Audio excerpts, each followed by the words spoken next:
All right, so thank you all for coming. At this time, as y'all know, we're in the room. Woo! I want to thank Miss Regina for coming, being our guest speaker today.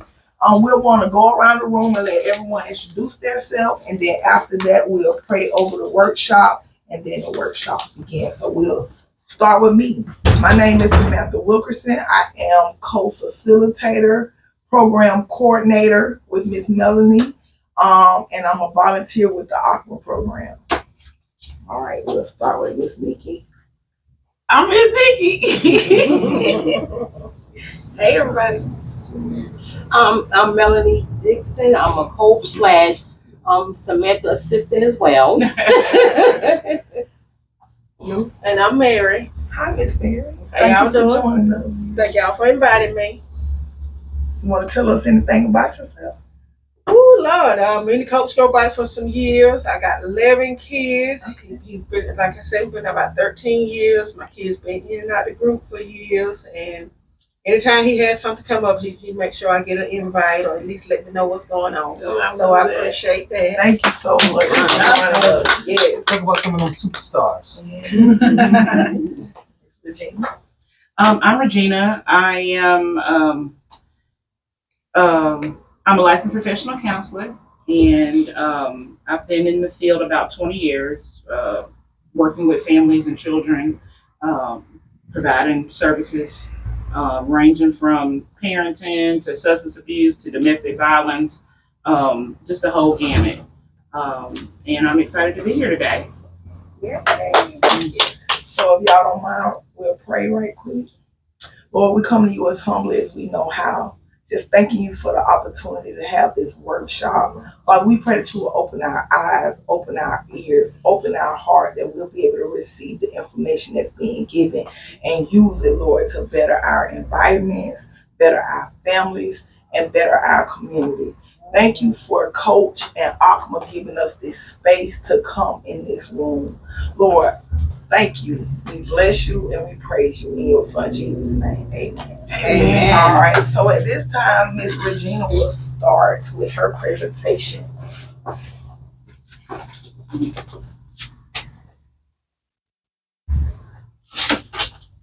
So good afternoon, you all. Thank you so much for the invitation to come and share with you. I do this all the time, so I'm in the middle of a campaign, and so this is a nice breather, break to be able to do something that I'm a lot more comfortable with. I did underestimate my time. I just got back from Italy, and I think I'm still on their time. So my body woke up at 3 and has been waking up that early because it's a 6-hour difference. So just trying to get back on track, but we're gonna get through this. So I was asked to come and talk to you all a little bit about child rearing, mental health, and community supports. And so I just put together some things. We would be here all day if we were to cover everything. So I just kind of in brief put down some things that would generate some discussion and kind of give you all some more insight. This is kind of, I want feedback. I think it helps if you have questions at any time of something that I say or whatever, or want more clarification, please do that. I think the more we share, the more we learn. So let's get started. My baby is here now. Now what? So we know that making a baby is pretty easy. There's not a lot of criteria to make a baby. And that's just, can't say it no other way. It's not a lot of criteria. You can make a baby. And so it is that babies get here. And once they get here, now we're faced with, what do I do next? It's been a long time since I've been a first time mother. My oldest is 21. So it's been that's a lot of years to remember. But I do remember, you wonder how your baby's going to look, what your baby's going to be, you worried about as a woman, you're worried about the delivery part, all those things, as mothers that we have in the beginning.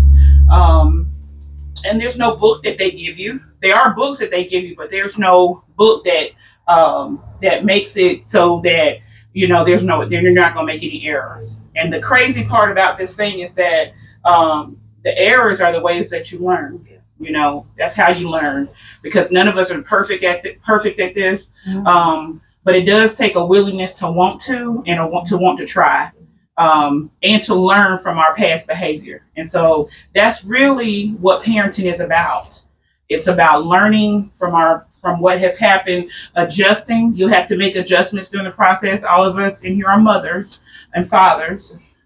So we know that it's not linear. We know that we've had to change up along the way.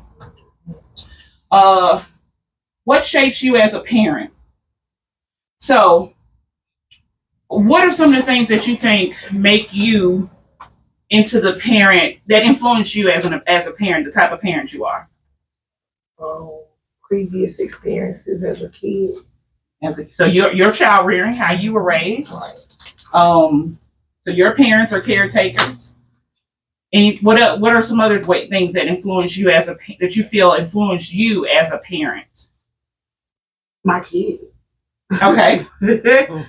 How so? But I had my kids young, Okay. very young. So being the age that I had my oldest son, I used to get picked on because I was still in school, ninth grade, 10th grade, but my children was the reason why I pushed further. Okay. I kept going. It's the reason why I became the awesome parent I am, because of my children. And you have friends and family support outside the home. Yes. That was a big one for me. Okay. Thank you, Coach. Yeah, that's true. Yeah. But you found some motivation. You found a reason to keep pushing. How you were raised. How a lot of times when we talk about how you were raised, how many people repeated everything that was done in your household? Meaning that how you were raised is what you put in your home. I was the total opposite. Did you take anything? Yeah, some things. Okay. Yes, because some of it, as a kid growing up, you be like, man, these people mean, they this. But once you get older, it helps you understand why certain things were, and I was grateful for it. But it was still certain areas in my childhood that I didn't want my kids to have to experience. Right. So those things I changed. Okay. So it becomes a combination, right? There's certain things you're like, oh, okay, this worked. I see why mama, daddy, or aunt, because all of us didn't, whatever your arrangement was, I see why they did it. And so, I want that with my kids. Or it was, this was terrible. I never want my children to experience this. I'm never going to do anything like that. So a combination of still how you were raised impacts how you parent and the kind of parent you become. And again, your experiences. These were some of the things you were talking about, experiencing with your children or whatever experiences you had in the household. All these things begin to shape you as a parent before you even, realize that they are impacting you. Because hindsight becomes like 2020, as they say.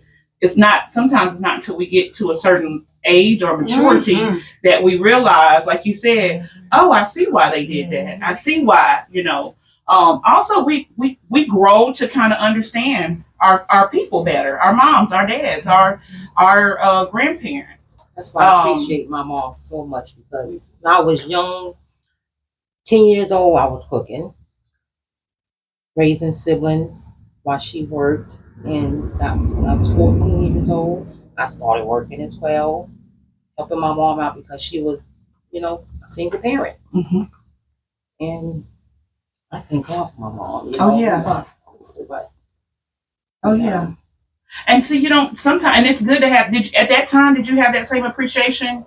Do you feel like you had it back then? Yes. You did? Okay. Because I learned so much. If it wasn't for my mom, I'm not saying I wouldn't have known how to raise my kids, but she raised me well. So I said, well, parents aren't perfect. Oh, yeah. Kids aren't either, but, you try to do the best you can do. That's right. As raising kids. Yeah. Yeah. And my mom, she taught me a lot to cooking. You know, I'm experiencing that, looking at her cook. Yeah. I wanted to learn. And I mean, being a parent is a lot. And it's good to have that understanding. Then a lot of us don't have that understanding then. At the time, your perception may be, you know, they're mean, they don't love me, you know, those, you know, the things that they do. But as we get older and begin to experience life, you know, as we were saying, then you start saying, oh. That's why. And now, as I look back and I see how the generations have changed, I see the things that stopped happening, and now I see the effect, you know, on our children, the things that they don't really know or understand. But somebody back then took the time to do that. I mean, it takes a lot of effort when it comes to parenting. Parenting can be so overwhelming. It's a lot. It's a lot. And I tell parents, please give yourself the grace. You deserve grace because it's a tough job, but it can be so overwhelming. And sometimes when you have those moments where you need to be teachable, sometimes it's easy not to. It's that lazy parenting. And I'm not lazy because you're just a lazy person, but you gassed out. You don't have the energy all the time. So when you find parents that are still doing those things, you know, taking the opportunity to teach the lesson, to address the behavior, that's a lot. And now sometimes you don't see that. You don't see children being corrected. You don't see them being redirected. You know, they're just going on. But when somebody takes the time to do that, that really is a gesture of love.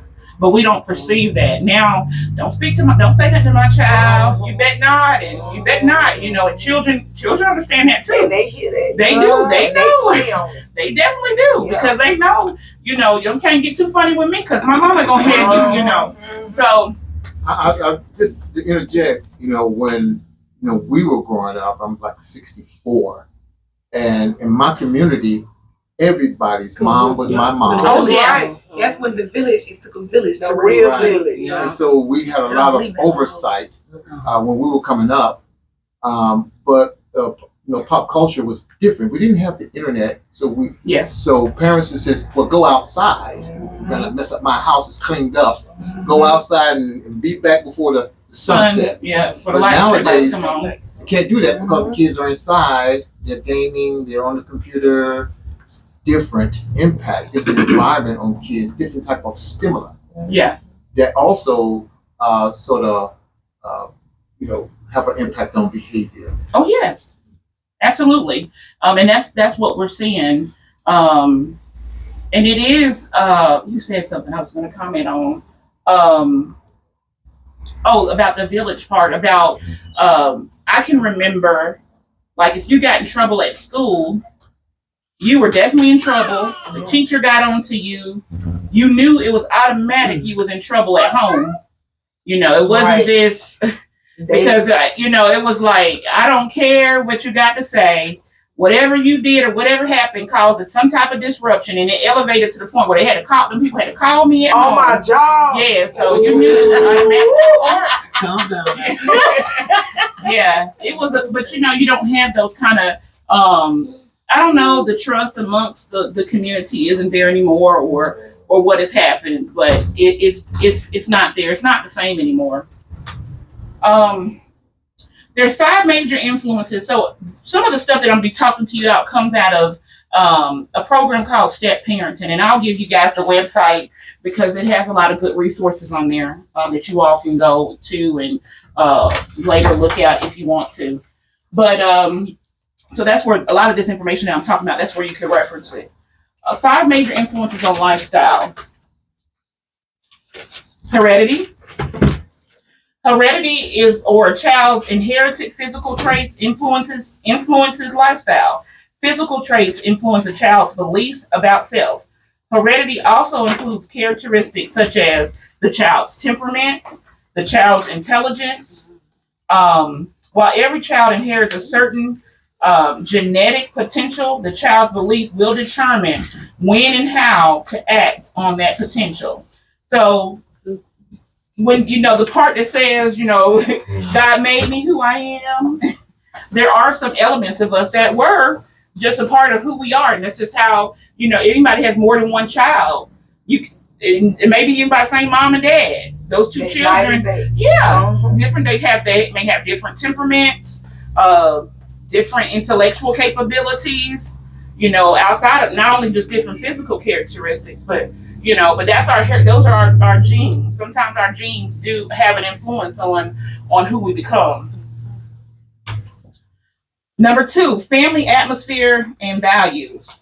Family atmosphere refers to the general psychological and social climate of the family.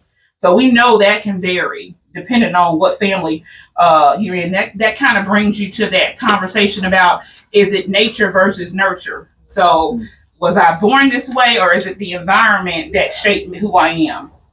The atmosphere is established by the relationship between the parents and how they interact with the children. Family values are a part of that atmosphere. The values strongly influence each child in the family and can't be ignored. Each child must decide where to stand in relation to family values.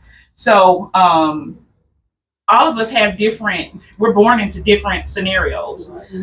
Some of us had 2-parent homes. Some of us raised by a single parent. Some of us grandparents. And you see that's very prevalent now. Very, very prevalent now. And I think maybe in the 80s that became really big during the crack epidemic, when parents were become strung out, and now the responsibility fell to grandparents. And a lot of you still now will see a lot of grandparents rearing children. Well, we're now in an opiate crisis, so we're still dealing with, substance abuse is still really impacting us. But a family atmosphere also shapes a child. I grew up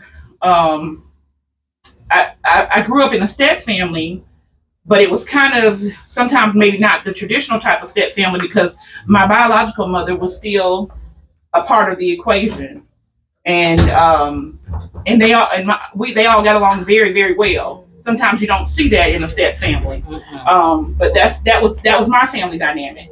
So we all have very different family dynamics that begin to shape who we are. And if y'all jump in or have any questions, say anything. Number 3, role models. Parents model gender roles and interpersonal relationships for their children. The children learn from the models while making decisions that fit their sense of belonging. So we're gonna talk a lot about modeling, because modeling is that's definitely an influence and impacts a child's lifestyle. Kind of what they see. You have the saying, do as I say, not as I do. And that's very contradictory. Yes, it is. It is, because what children see is what you model for them. So that's very impactful. That's a big influence on lifestyle. There's 2 more methods of parenting. Methods from their parents and other significant adults. Children learn about relationships between adults and children. If early childhood relationships are based on equality and mutual respect, children are more likely to adopt these principles in their later relationships. Now, in the Black community, that's typically, I'm not going to say that it's no mutual respect, but a lot of our homes had just a hierarchy. Mom and dad, which I'm not saying they should be equal, but they were the king and queen of the castle. What I say goes. Type thing. So, an individual who kind of grew up in the types of homes that we grew up in, that may shape their perception of life and influence the other type of relationships that they have. Kind of like, if like right now, if you had an older person in here, if you watch older people around the younger generation, they can't take it. They are agitated by it. So too, they will, because that is so not what they are used to, what they grew up around. Children did not do what they do now. In front of older people. In front of like the speaking, sitting there listening to adult conversations, joining in the conversation. I've seen kids join in. I'm like, okay. Just all of those type of things, the way that they speak. you know, that's a generation that was not a norm for them. Right. So now watching that, it's kind of like, what in the world is Respect going your on? elders is not a thing for this Yeah. generation. No, nowadays. it's not. And even how that when they watch how parents do with how children do with their parents. Mhm. Because in their day, a child couldn't just you wouldn't do that smacking and rolling your eyes and You'll get smacked with the back of somebody's head. and that sound and slamming doors. My daddy took all my doors off the hinges. So I had one time to slam the door. Yeah. One time. You know what kills me? Parents say, "Oh, he's okay. He'll get over it." No, he won't. Yeah. Because he's going to get worse and Yeah, worse and very until you disrespectful. correct. Yeah. Yep. And when you get into a store somewhere and it happens, Oh my goodness. that's when you want to crazy. get They right. just Yeah. look at him like, Yeah. he'll be okay. They'll embarrass you. They'll show out. They'll show out on you. But that's how, and that's what, going back to kind of like what shapes you as a parent as well. You know what you've seen. So I'm thinking about that older generation, kind of what they've seen and what they're used to. That became, you know, what they feel like the norm is. And now it's very different. Partly because, I mean, this is a little off topic a little bit, but now you encourage children to express your feelings. Not me. Use your words. Tell me how you feel. And sometimes, which I'm not opposed to kids, you know, knowing how to use their words and, you know, but Know how to use them, though. they do know how. Yes. Know the right way to use them. But sometimes that invites a certain level of, it does, because it kind of elevates them to a equal to you, and then you kind of, they don't feel like, they don't see you as an authority figure anymore. You got to And when rely they on your don't- mama, not your friend. Yeah, because they've kind of, they've brought themselves to an equal to you, Mhm. and it's real hard. I mean, think about it. You don't, your friends don't boss you. Y'all equal, you know. And if that's existing in the parent-child relationship, then you know you're gonna have some issues. We have a lot of parents like that. You do. Trying to be friends with them and giving them what they want instead of what they need is very dangerous. And lastly, position in the family constellation. I thought this was interesting. Y'all probably can't see it on the chart. I probably should have got y'all to copy this too. But okay, that's not too bad. But this talks about the child's position in birth order, and what kind of traits, positive and negative traits, that those children could potentially, you'll see in those children. I have it too, in case y'all do want to get a copy of it, so y'all can have that. I thought that was really interesting. So the only child says it strives to get their own way. They may play divide and conquer. Possible positive traits of the only child: typically creative, has positive peer relationships as an adult, is selective about choosing whom to please. Now, possible negative traits of an only child. Anybody only had one child? No, you said you had 11. Girl, don't look over here for one. I didn't either. I got more than one too. Negative traits may be pampered or spoiled or self-centered, feels incompetent, feels adults are more capable, relies on service from others rather than being self-reliant. So that's an only child. Now, all of us have the oldest child. They like to be first, strives to be first. Possible positive traits: they're a leader, helpful and responsible, selective about, is that don't fit your oldest? Selective about choosing whom to please. Okay, negative traits: bossy. Now my oldest is bossy. Very. Believes must please others. I don't know about that. I don't know about that one. Mine, but Not my oldest. She's not trying to please nobody. Becomes discouraged if they can't be the best. Becomes best at being worst. I'm not sure what that means. But anyway, it's really interesting here. Now y'all know what they say about the youngest. They say that's the baby of the family. Spoiled. Knows how to influence others. Yes. Is charming. Is friendly. Manipulative. Possible negative traits: maybe manipulative. Expects others to take care of his or her responsibilities. Feels inferior or overtakes older siblings. So it's, these are interesting.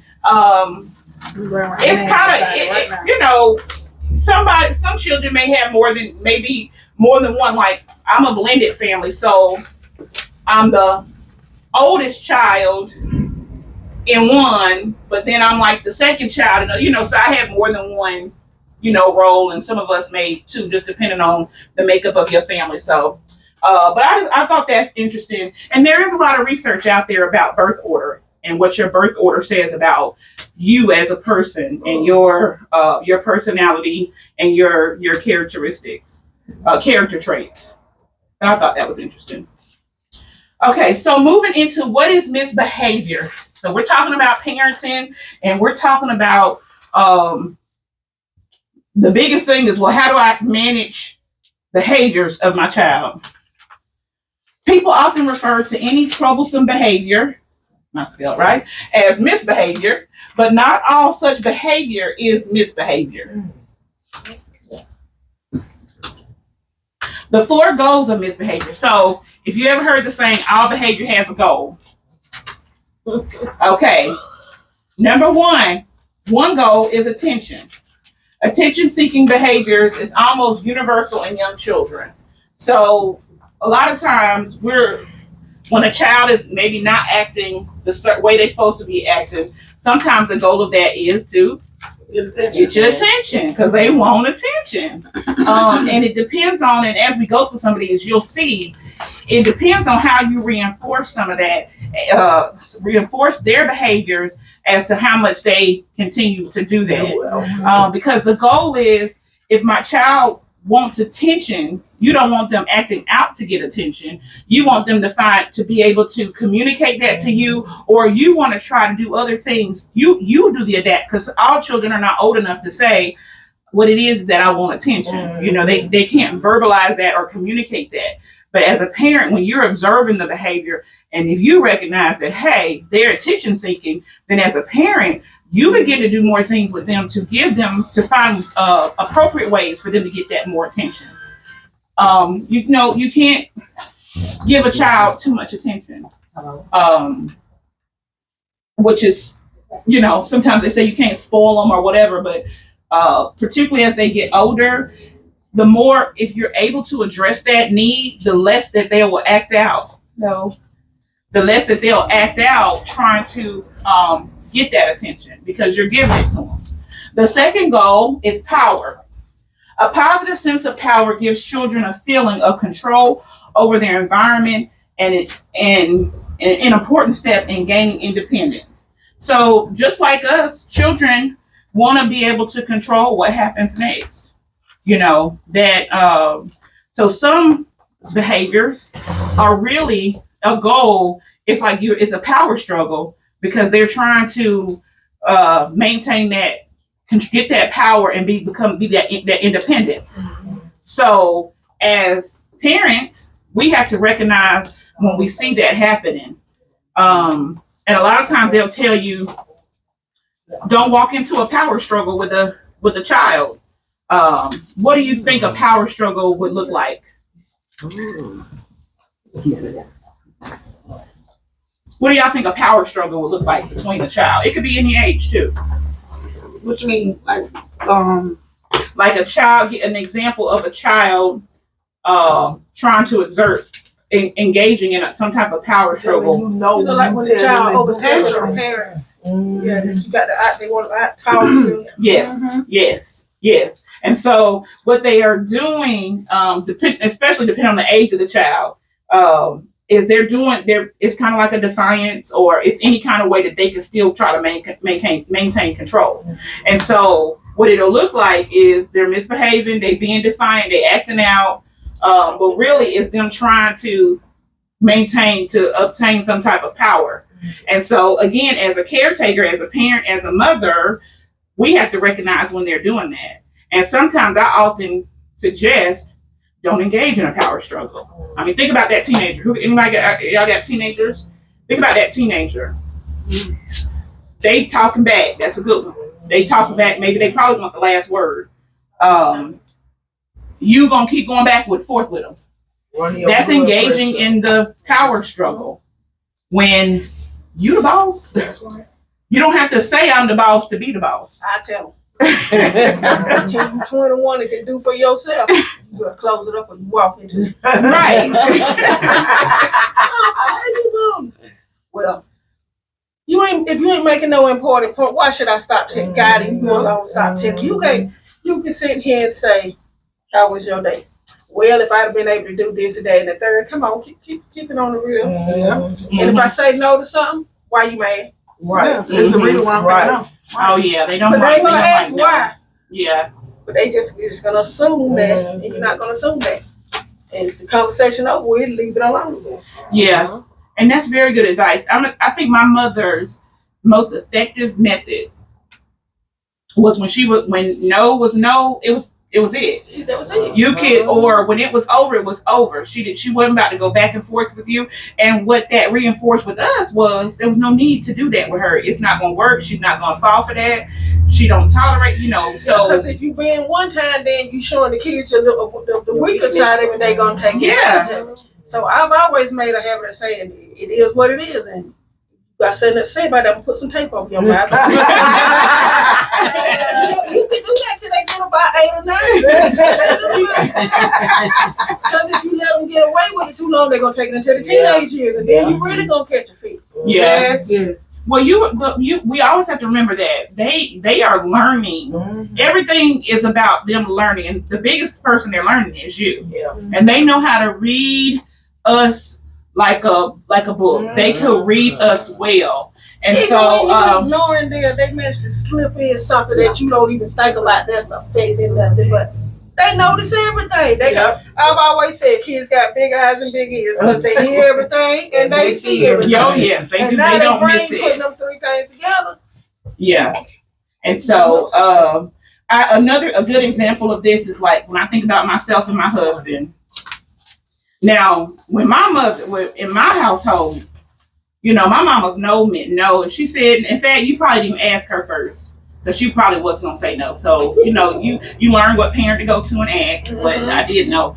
But my kids have done the same thing because they'll ask my husband last. But when he say no, it's a no. They're not going to ask him again because he said no. His no absolutely means no. Now, mama, they going to try me some more. They gonna work on. I did that. I did this, but mom, why you can't let? Why? Yeah, they're gonna work. They're gonna work on me. And that's just something I noticed. I was like, dang, they don't keep on asking him, but that's because at some point I gave in. That's right. And so they know in their mind, oh, I can wear her down. I know how to wear her down. So children really, they learn. They super smart now. Yes, they are. They learn us. They learn us good. Especially have a daddy's little girl. Oh yeah. And they want to go to dad for everything. Because he's gonna say yes. Yes. Right, because dad's going to say yes. Mom is going to say no. Yeah. Yeah. They know. They learn us. So we've got to be on top of it, as well. Okay. Revenge. There's two more goals of misbehavior. One is revenge. Some children get so discouraged that they feel the only way to exist in the world is to get even. They pursue the goal of revenge. And so maybe you've got that somewhere in elementary age is probably where the kid, your child doing something, you're like, why they do that? You can't even. You don't know. They don't really know. They say they don't know. Like just, Johnny at school just acting up, just doing stuff to do stuff. It could be revenge. It could be a way to, it could be something else going on that behavior is about. And sometimes the goal is kind of feeling like they're getting back in retaliation for maybe something that happened, something that was done, something they couldn't do, they wanted to do. But that's something also we have to think that, revenge is a thing and they will pursue that. And finally, displaying inadequacy. Some children give up by displaying inadequacy. And sometimes some of these children, they will actually feel like they can't. They really believe that. They really, these are probably children that have low self-esteem. And so it's hard for them to even try different things or try. So as a way of distracting from trying to do what they should be doing or what the other kids are doing. Then here you have them acting out and just saying, "Oh, I can't do it. I just can't do it." So it's a lot for us as caretakers and parents to be aware of, because if we're talking about trying to figure out solutions and how to help our children, sometimes we got to try to figure out, well, what's the goal of the behavior? Because every behavior has a goal. It's a purpose. They're not acting like that just to act like that.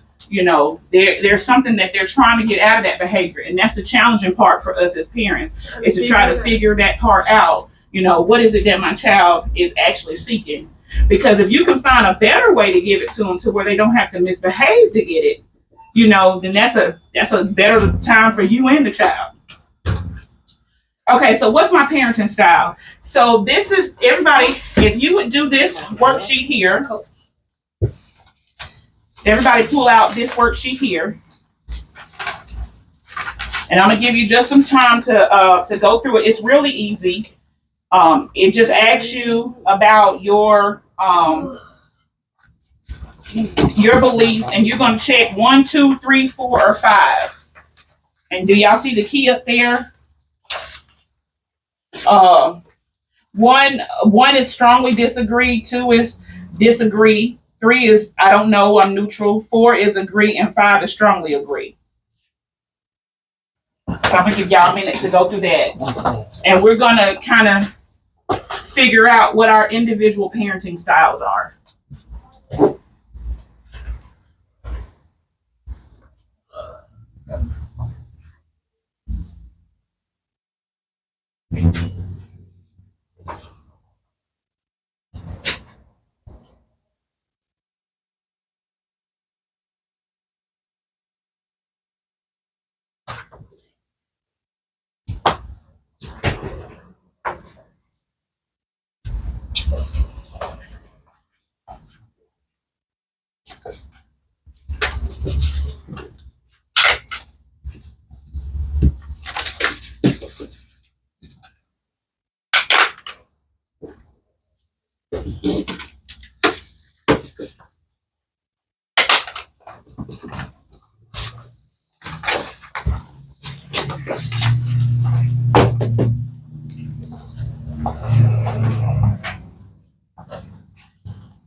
Hey, how are you? Hey, what you sign? Packet right there, and you can see whatever you like.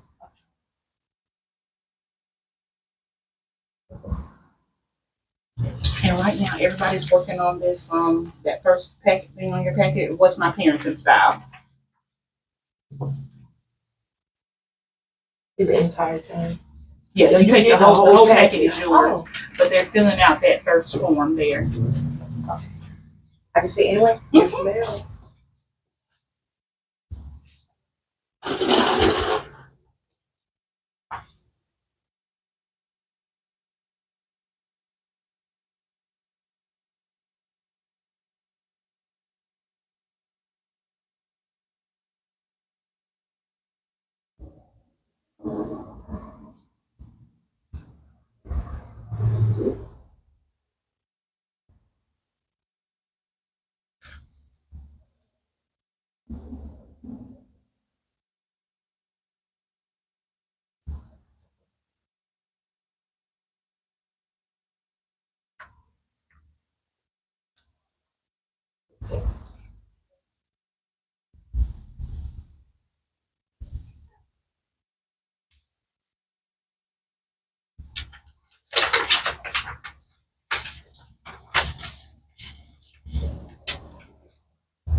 Still work on it.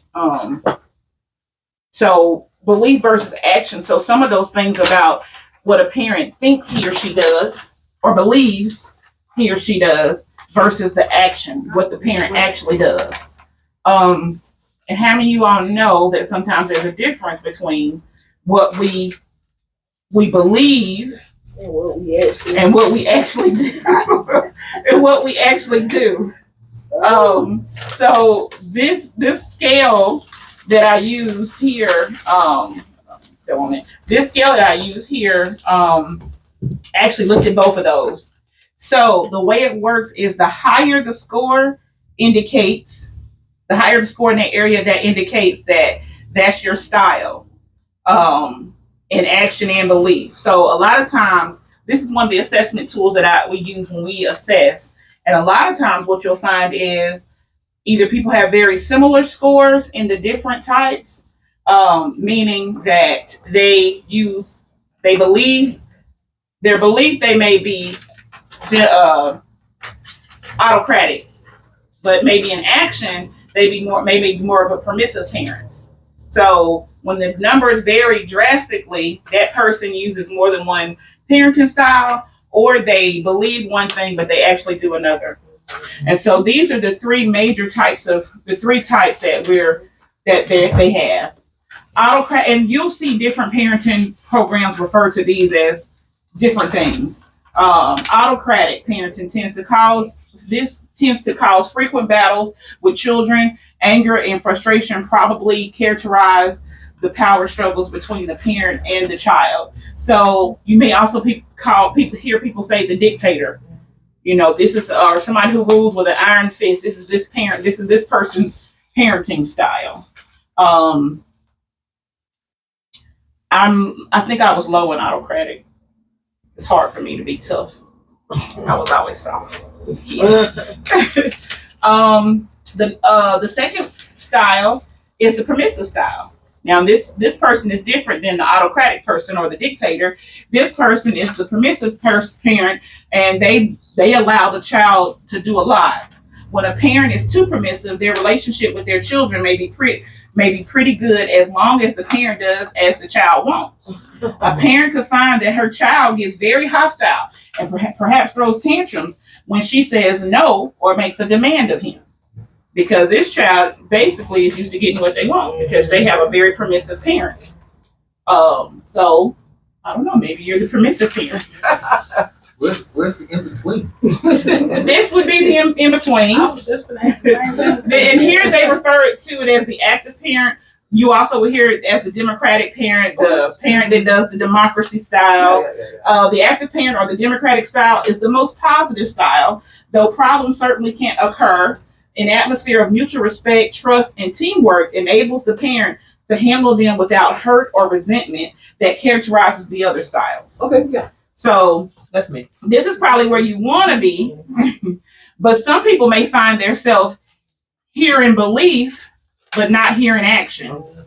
So because we may feel like this is the kind of parent I am, but actually what you follow through with may be different. So the goal is that your belief and your action should match. That's what you want. You want your belief and your action to match. So what if you? Okay, maybe I'm lost. You a combination of them? Yeah, because my action is higher than my beliefs, and my combines are kind of the same. Okay, but individually, who's your highest action belief score? For belief, Who's your highest? active, Okay, and then your and the action is autocratic. okay. So you Mine's a 36. You want to be 36. active, you believe this is what you want, but what you actually do is the autocratic, the first one. But now the rules say if there's not a lot of variance too, and that's the thing, because some of us just fluctuate between styles, and so that could be it too. You may be Something's not worth the fight and battle with. I ain't gonna lie. so that doesn't sound like an autocratic parent at all. An autocratic parent is going to take that fight. No, I'm gonna tell you, if I say no, it's no, go in my room, I'll close my door, you're gonna be all right. Okay, that's yeah. Right. But or you set those boundaries and just be consistent. Yes, consistency makes a big difference. Right. Yeah. And you usually say, you know the rules. Yeah. but that's all that. But you know, a lot of times, most of it, I think, unless there's a variance of 15 points between the two of them, that person, yeah, you probably dabble in a couple of them, and we probably do. I feel like with each different child, you have to use different parenting style, because I don't have to use the same thing with one of my kids. One of my boys, I can just talk to him and just say, hey, this, he don't like me, you yell at him and fuss at him. He's all emotional, so I don't have to do the same things I do with him As you do with the other. as I do with my oldest ones. He's like, yeah, I don't. Remember back in the beginning, we talked about heredity. Like some children just have different temperaments, and so they're not going to require. I mean, we had my two, same way. One, she was stubborn. Oh my God, my daughter was stubborn. You could whoop her if you want, but it wasn't helping. Yep, it wasn't helping. Like I'm not. And to me, when you talk about different things you do with your children, if it's not productive, then it's not really worth doing it. Right. Because what's the point? You're just gonna make them, especially when it's if it's some type of physical discipline or something like that. You're just gonna make you'll make the child more angry. Yeah. And remember, they're watching, they're learning through us. Everything we do, they're learning. You know. So when mom gets mad or dad gets mad, I get a bad spanking. So that's one way I can learn how to deal with my own anger, because children don't differentiate. Oh, this is a good whooping. This whooping is for my good. You know, I understand completely. Now, you might get older and realize that, but then when you're not going to be like, oh, this is okay, I get it. You know, they don't look at it in that way. Go My ahead. boys are so funny. I'm saying that because you just said that. My boys, my oldest son, he go, Mom, I understand why you used to do things you used to do, when we was younger. As a single mom, because mom was like, oh my goodness. Like, but mama, you don't treat us the same way you treat my little brother. Now you don't do the same thing. All the time. I'm like, boy, listen, you used to whoop like, okay, like, yeah, this girl don't get no whoop. yeah. That's exactly what they. I'm like, listen, I'm it's just Well, guess what? We grow, we mature, we change. You know, that's part of, and that's go up. Yeah, we learn. Sometimes our older children, unfortunately, they get us in the making. Yeah, they get us in the making. By the time if there's some space in between, by the time we have those other children, we've learned, hey, I'm not giving out gas like that no more. It's not worth it. You know what battle to choose. You may have become better at being a consistent parent or establishing boundaries. There's a lot of things that change as we experience, get older, become more mature. And that's why, like I said at the beginning, parents, you have to give yourself some grace, because part of becoming the best parent that you can become is learning through your experience and making adjustments along the way. There's really no other way to do it. Particularly because the product that we have a product that is unpredictable. It'd be one thing, we know this pen is supposed to write and it's going to write, but depending on your child, you got all kind of different variables that a child will have that can throw at you, and that you as a parent have to learn to adjust and adapt. So, I did a survey with a group of kids and asked them what would be more, severe for them, to get a spanking or to have their social media restricted. It says, "Oh, I'd rather get the whooping." yeah. right? And so I default to, well, I'm going to take social media because it's going to have more of an impact on them. Because and that's so funny you said it. My mom, she used to do that. I can remember, being about 6, 7, 8 years old. Do you want a spanking, or do you want to, you want to be on punishment for a day, And no, I'll take a spanking. You didn't want a punishment. Right. So did she choose the punishment? She would she would give us what we picked. Okay. She would. Now, that's smart to give them the other one, because that's not what they want. But she would. But I thought, sometimes I'd be like, she was a little bit ahead of her times, because a lot of times you don't see parents give those kind of choices, but what giving choices to kids does is it gives them buy-in into the behavior, into the consequence of the behavior. And it lets them, that's a bigger lesson for them, because they understand. Hopefully you want them to understand what the behavior, like what was the misbehavior, like why am I being punished or disciplined, right? Because when children don't understand that, then they're more likely to feel like I'm just being mistreated, or my mama don't love me, or abuse, that kind of thing. So when you can bring them into this kind of democratic process, where they understand what's going on too, I think that's kind of the goal, to the point where some situations you may not even have to use physical discipline. Right. I mean, we would have family meetings. Anybody can call a family meeting. Oh yeah. We sit down, we have that family meeting, we set parameters. It's just, okay, this is how we're going to address, everybody agrees. Okay, and then we stick with that. Yeah. If you veer from it, it's just, well, what do we talk about?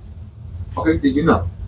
Yeah. And the consequences is, for me, forever. Yeah. And not only my wife could soften my heart. And that's the way that we did it. Mm-hmm. Right? And so the kids will be compliant to get back in that good grace. Yeah. Right? So you get behavior modification. Yeah. And usually it was around, are you studying, are you doing your homework, are you being, if you take the car, come back in the time that you say. Right. Right? Because if you don't, if you veer from that, you're never ever going to be able to drive in your whole life. Yeah. You're extreme. I was gonna say, oh, that sounds like my son. I have my kids. We have a curfew at our home, and I understand they are 21, 18. They feel like they supposed to be. No, it's a curfew at my house. It's 12 o'clock p.m. You're not home by 12 o'clock. Especially without communicating or calling. Don't even worry about pulling back up in my house. Find you somewhere else to stay, because then it's a. So my son, he chose to go out one weekend, and he chose not to come back home until the very next day. I went to church and everything, came back home still looking for him. Could not find my child, and he didn't understand why I was so upset with him. I was blowed.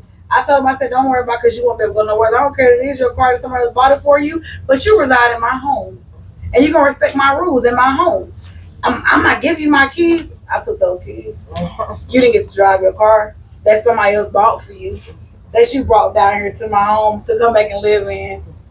Like, I don't understand why kids feel like they just, I don't care about all that. Phones, all my kids, all the games, stuff like that.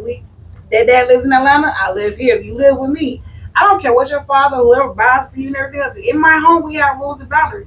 You cannot follow those rules and boundaries, there's a door. That's just my thing about it. But guess what? My kids always come back. Mom, I'm sorry. Mom, I know, Mom. And then, like, my oldest son, he had the same thing. Now he come home every weekend from school. He's in the house by 11:45. Oh yeah. I mean, when you're consistent and they know,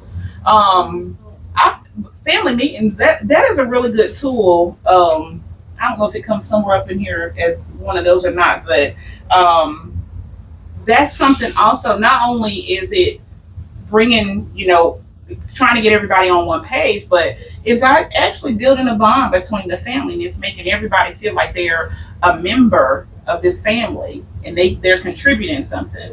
I know when the girls wanted to stay out later, and they would collaborate with each other, and this is what call a family meeting, and they'll call a family meeting. Sometimes I would give in that they did it that way, because they're thinking about, well, I trust that they're trying to be responsible, and I give them that latitude And communication. right. And as long as you are compliant, Okay, I'm gonna trust you. You can go and watch Twilight at midnight in Dublin at the theater. I said, okay. It's really that? Yeah. Have fun. Be safe. Yeah. It's that collaboration and all these other skills that they're using and demonstrating and the behaviors that you're modeling. And I remember my parents would say, now, no root, y'all, you can say whatever you want to say. This is the time. They open the floor up to be able to say something. You can say how you feel. We just want to hear it. And that felt good to be able, because I mean, I wasn't gonna get in trouble for what I said or face retribution or whatever. But anything you can do to create that open space in your home. Now we didn't call the family meetings. I think that's even a great idea. Yeah, where can call a family your kids can even, call the family meeting. Mind you, if you messed up, consequences for me was forever. Okay. It wasn't really forever. Right, but yeah. When they apparently they understood. The side effects of parenting. So yes, parenting can be so overwhelming. There's so many moving parts to it. Not only trying to you're raising the children, but then you also got to provide a house for a way to live, a way to live. You're working. Some of us are single parents, so you're doing it by yourself. Dealing with all the challenges. So it becomes very, very stressful and sometimes very overwhelming. And if we're not careful as parents and we are burnt out, then it impacts the way that we parent our kids. So I left these mood scales with you guys. The depression, anxiety, and relationship satisfaction. I'm gonna go ahead and go on, but I want you all to do those. Those are inventories. The questions ask about your feelings over the past 2 weeks, and so you would go through there and just check off, not at all, sometimes moderately or whatever, and then it would score at the end. And what I'll do is I'll give the score key. Okay. Because what happens is, depending on what your score is, it'll tell you the level of anxiety you're experiencing, the level of depression that you're experiencing, and the relationship one is about your closest relationship. So how satisfied are you in that close relationship? Most of the time, it's a significant other. Sometimes there's not a significant other, but that's typically what it refers to. But normally, when you have low anxiety and depression, and then high satisfaction in your relationship scores, then that person is doing pretty good at balancing their mental and emotional well-being. But a lot of the parents in our communities, especially if they live in compressed low-income communities, there's a lot of anxiety. Oh yeah. And a lot of depression. Mm-hmm. A lot of trauma. Yes. And so so there's always everyone's always on survival mode. It is, and what we've got to realize is that impacts how you parent. That impacts, because just think about it. If you're emotionally drained, physically drained, mentally worried, and all of those kind of things, then you're not able to really be attentive to your children in the way and look out for their emotional well-being. The kid would come up and say, "Daddy," he said, "What now?" Yeah. All those things that you're not even, and you don't mean to be like that, but that's just how those feelings, how that's coming out.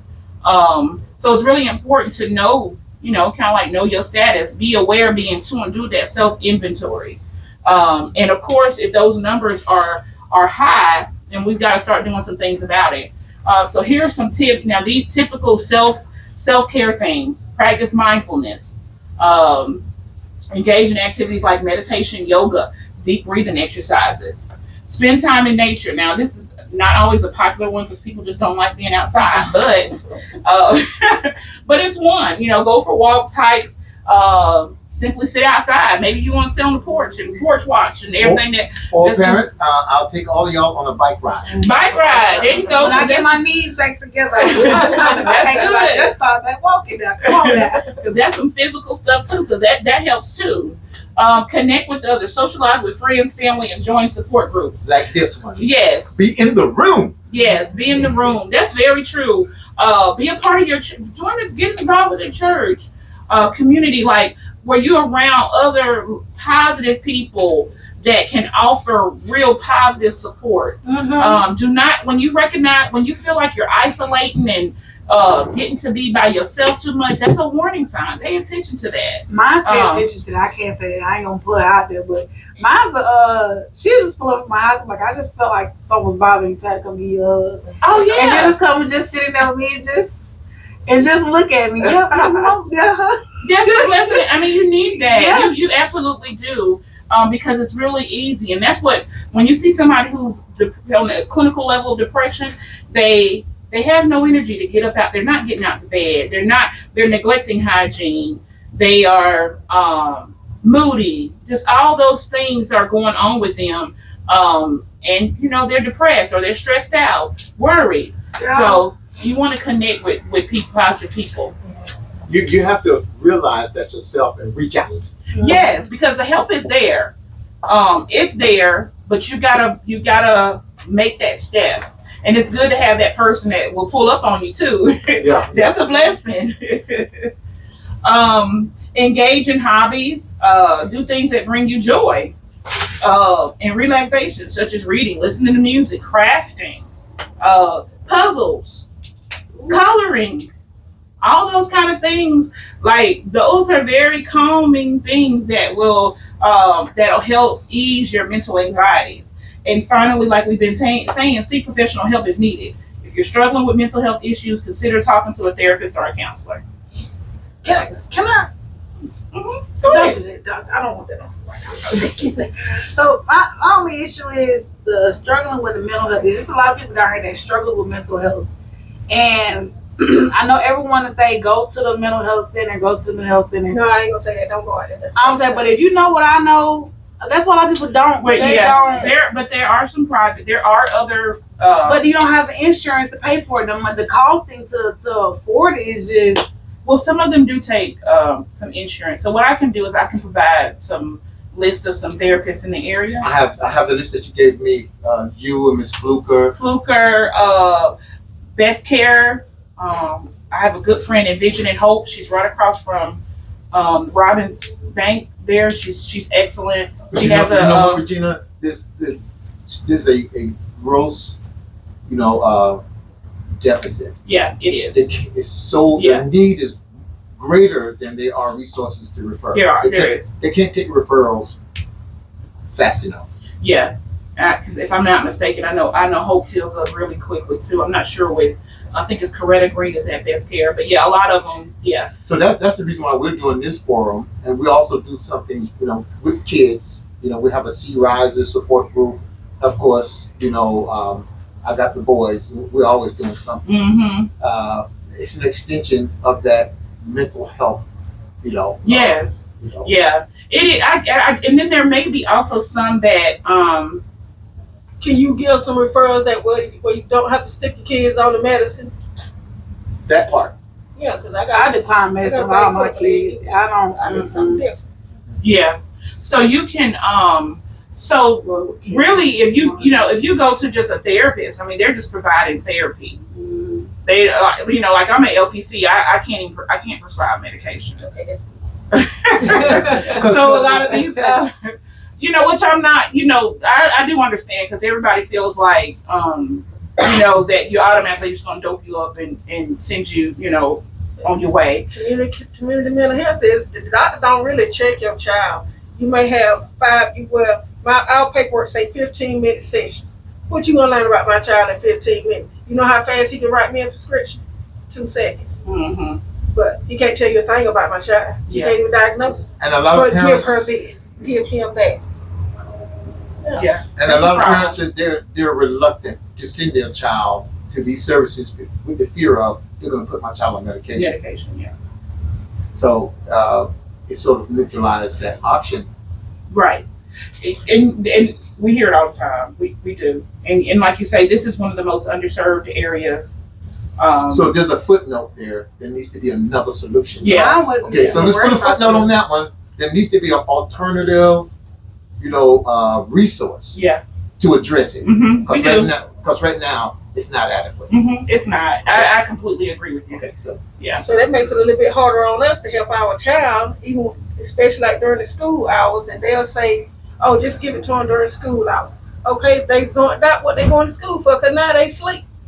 They ain't learned nothing. but But it says, "Oh, it helps with their behavior." Some behavior PLA just ain't gonna fix. So what that makes me at now. right. It's just, sometimes with some kids, and I've had great success over the years. It's just a matter of helping the child to cope with their environment. Yeah. The circumstances of their environment. I had a kid, and his biggest ordeal was, my mom left my daddy. I love my daddy, and she had 3 boyfriends, and I can't stand her for doing that.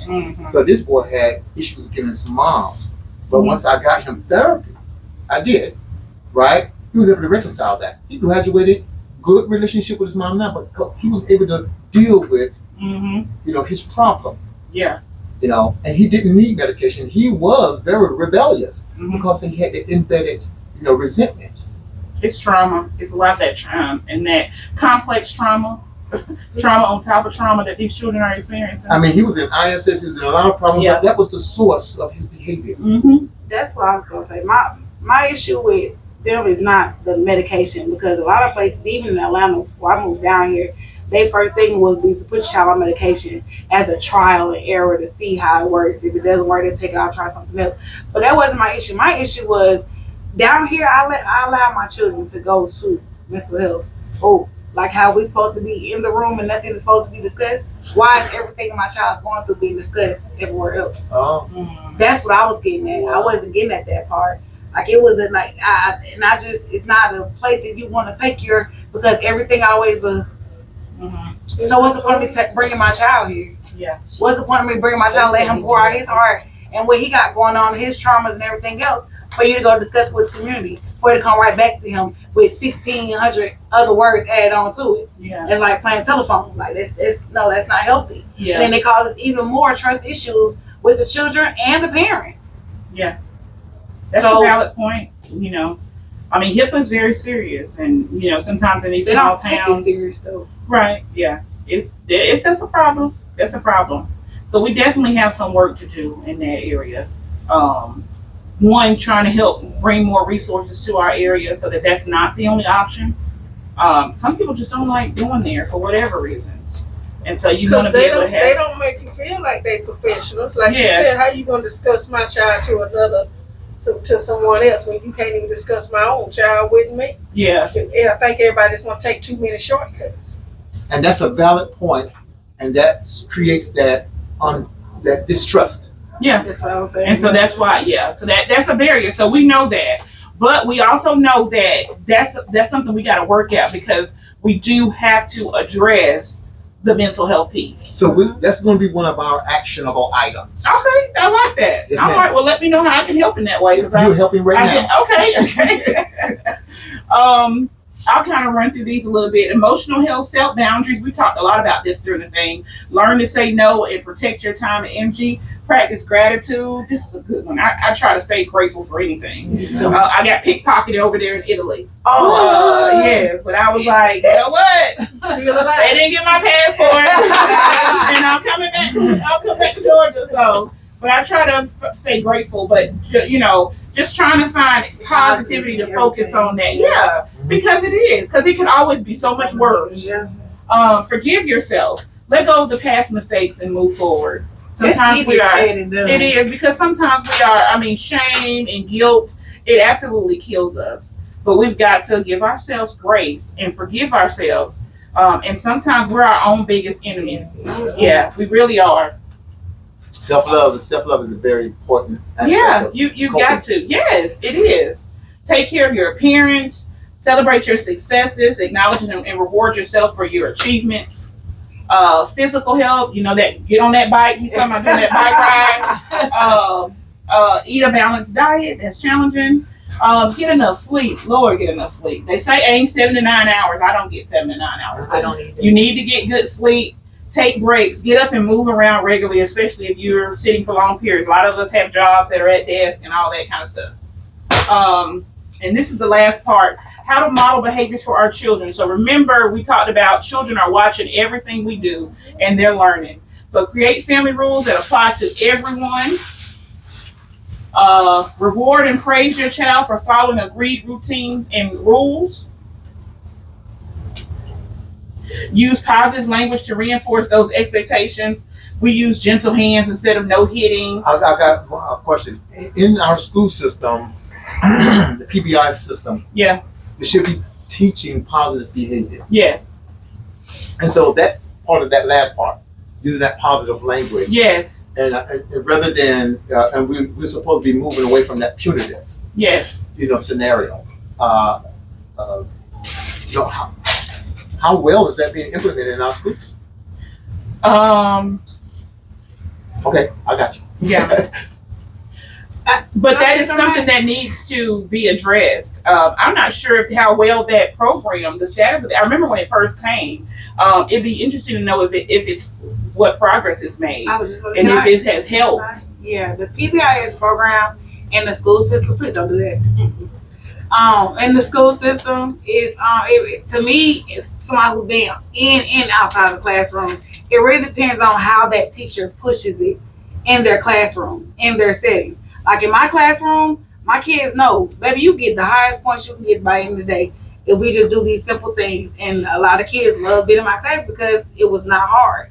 Now again, it depends on how they're showing, exemplifying it to the students.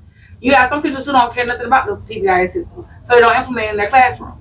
So that way it's not even a big thing. So they don't care about getting points or what they do in the hallways, going to the teacher. It just depends on the teacher. Yes, the school system is supposed to amplify the PBIS program, but they don't enforce it how they used to enforce it. So that's probably why a lot of kids are probably leaning more off of it now. Because if it's not implemented in their classrooms, That's about setting the examples. If you don't follow through and be consistent, Consistency. then the child is not going to it's not going to buy in. It's not effective. So that's a good thing. That's a good status to try to figure out. Because I remember when it first came and they were training and all that on it. It'd be good to see what the. Now, I've actually had the training. I had the training before the school even implemented it. Mm-hmm. I wrote the state superintendent Mm-hmm. and I had emailed Chairman Bell at the time. And he took it down. I went to the state. Then it came back in 2019 that says Dublin will implement PBIS in 2019, January 1. Mm. So that's when it got implemented. And there was a period there where they were trying, and then it sort of fizzled out. Mm. So it'd be good to know what the status is. I got you. Sometimes, in the classroom, because of the trauma, where our children are coming from, they are challenging. Mm-hmm. And if you don't understand and have the patience, to deal with their behavior, challenges, then they get weary because I got 25 kids in here. You get out. Yes, and it becomes back to punitive. Yes, ma'am. Well, see that, and that's why I have always been an advocate. Like you've got to find a way to keep those seasoned teachers there, because not only do they have that knowledge base, but they have the experience with our children. They'll have all of their seasoned They have, teachers. and that to me, that's the most significant loss that the school has incurred, because they know the children, they know how to handle our children. I mean, even when my kids were in school, if there were some of these teachers that are here now, I'm sure there would have been referrals, all kind of stuff, but because you had a teacher there that knew the child, knew how to manage that kind of behavior, a lot of it never even left the classroom because they were able to manage it. But it's not like that anymore. You're grabbing anybody you can get to fill a spot. We're going to make a recommendation, part of our actionable items, right? To have PBIS supported in the community. So wherever our kids frequent, they go to McDonald's, they go to wherever our kids are. Mm-hmm. If the managers are recognized, I really appreciate you opening that door for that lady. Here's a PBIS point. Yeah. Right? They get recognized for that. Kids will try to get those points. Yeah. Right now, I get kids, with trying to do better in school because they get scoops or they get Applebee's, free kids meal. So they bring me their papers every week. Look, coach, I got 100. So they're trying. So they invest in it because They want to get that recognition, that reward. Yeah, and What- that you're getting buy-in from them. Yes. That's what you. So gotta have. So if the school will open up Hmm. and let the community also buy into this PBIS initiative, we can encourage our kids to do well. Right. I completely agree. I think this is the last slide, y'all. Tell them, show your child what you want them to do instead of what you don't want them to do. And that's it. So I hope you've gotten something out of here. That modeling piece is really important. Because remember that it's not about what I say, it's about what I do. That's more impactful than anything. If you have, I'm gonna leave my contact information. If you should have any more questions that you have after this, you can call me. My cell phone number is 478-998-2911. What's your name? Regina McRae.